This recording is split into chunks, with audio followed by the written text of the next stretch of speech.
करना चाहता है। हाँ, पर मैंने अभी भी तुम्हारा नंबर उसे दिया नहीं है। मुझे लगा एक बार पहले तुमसे पूछ लेना चाहिए। तो बोलो, मैं उसे तुम्हारा नंबर दूं या नहीं? मोंटी ने उधर से सवाल किया। उसका सवाल सुनकर खुद अभिनव भी दुविधा में आ गया था। टाइगर होने के नाते उसे देवेन से सीधे बात करनी चाहिए थी या नहीं। काफी देर तक सोचने के बाद उसने कहा, ठीक है, तुम उसे मेरा फोन नंबर दे दो। यह कहते हुए अभिनव के चेहरे पर मुस्कान आ गई थी। मोंटी ने फोन रखा और अभिनव भी अपना फोन जेब में डालकर एक बड़ी सी कुटिल मुस्कान के साथ वॉशरूम से बाहर निकल आया। Come on Mike, I want this to get done right now. उधर जब अभिनव मोंटी से बात करके वॉशरूम से बाहर निकला, उसी वक्त इधर दिक्पाल अमेरिका से बुलाए गए एक फोटो एडिटर के साथ बैठकर अभिनव की उस तस्वीर को साफ करवाने की कोशिश कर रहा था जिसमें उसका चेहरा नहीं दिख रहा था। I'm trying my best, sir. Mike ने जवाब में कहा। इस जवाब से दिक्पाल झल्ला गया और बोला, This is what you have been saying for last 3 days. I want results. Don't worry, you will get it this time. Mike ने कहा और अपने काम में लग गया। दिक्पाल भी अपना तनाव दूर करने के लिए खिड़की के पास खड़ा होकर सिगरेट पीने लगा।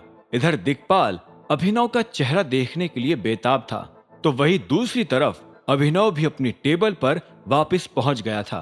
अभिनव ने देखा कि मायरा अपना मेन कोर्स खत्म कर चुकी थी और आखिर में डेजर्ट खा रही थी। अपने एक्सप्रेशंस फिर से नॉर्मल करके वो उसके सामने आकर बैठ गया। तुम्हें और कुछ ऑर्डर करना है? नहीं नहीं सर, मायरा ने मुस्कुराते हुए कहा, मेरा खाना पूरा हो चुका है। अभिनव ने सिर हिलाकर कहा, ठीक है, फिर चलते आप, आगे अभी बहुत काम बचा है। मायरा ने यह सुनते ही हैरानी से अभिनव की ओर देखा, पर सर आपने तो कुछ खाया ही नहीं। इट्स ओके, मुझे भूख भी नहीं थी। अभिनव यह कहता हुआ अपनी चेयर से उठ गया। मायरा को अभिनव की यह बात थोड़ी अजीब लगी। वो उस पर सवाल करना चाहती थी पर हिम्मत नहीं जुटा पाई, खासकर तब जब उसे अभी अभी पता चला था कि अभिनव कितना पहुंचा हुआ आदमी था।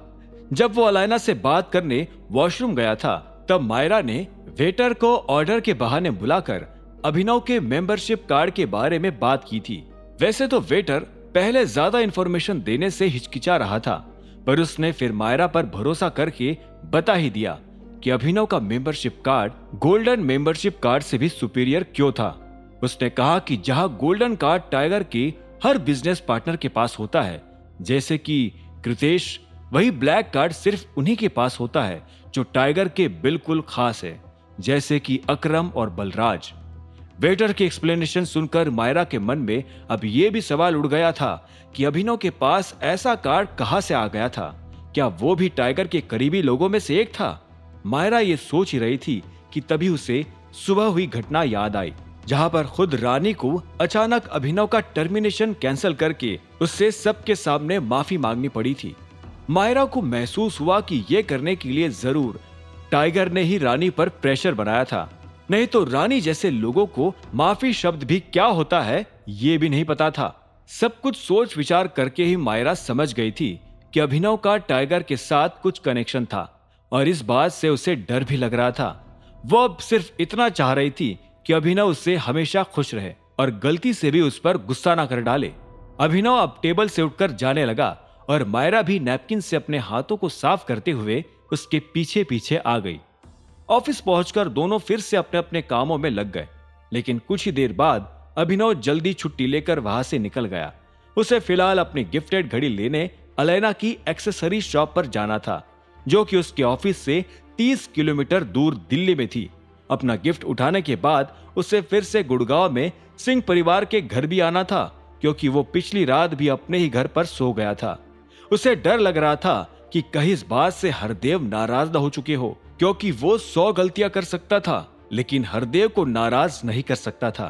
उसे अभी भी खुद की सेफ्टी के लिए उसके घर का दामाद बनकर रहना था।